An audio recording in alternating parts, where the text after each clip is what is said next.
Liam, a difficult afternoon, I would imagine, for you. How did you see the 90 minutes? Very poor, lacklustre, not enjoyable. That's the worst we've been. It's the worst we've been for a long time. Before I took over, after I took over, can't remember a performance really much like that myself. How hard is it when you're working hard in training, you're working with the players every day, and then you get a performance like you've seen today out on the pitch on a Saturday afternoon? Yeah, it's tough. We do work hard, and I've said in previous interviews, they're a young set, and we try and educate through the week. But the damage was done within the first half. I'll never ever have a go at the lads when they apply themselves properly, like I've said in previous weeks. Today they didn't do that, and they know that. They know my feelings.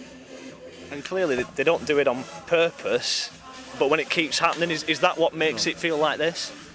Well, correct. No, don't do it on purpose. You're not entitled to play well every week, but I certainly won't have that. They know in uncertain terms I won't have that.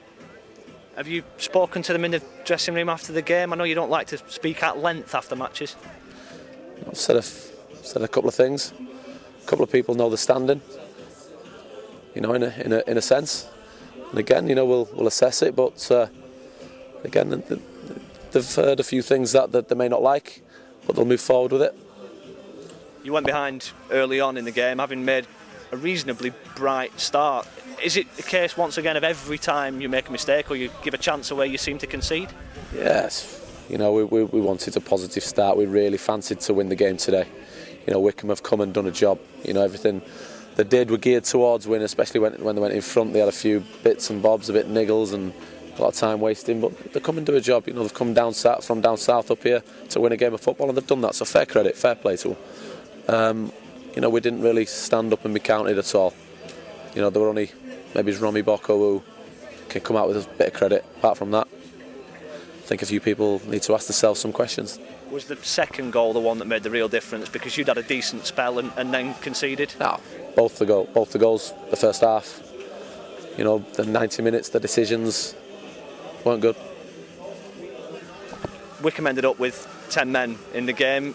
Was it too late for you to get back into it at that stage? Yeah, I think we were in the mode. I turned around with a good 20 minutes to go. It was one of them games, I think, for us. Our crossing, our movement, our decisions weren't great around the pitch, and it was one of them days. And they couldn't get themselves out of that because of how they started the game. So, you've got to question yourself, you've got to question your staff, and as a group, it makes you stronger. So we'll be okay.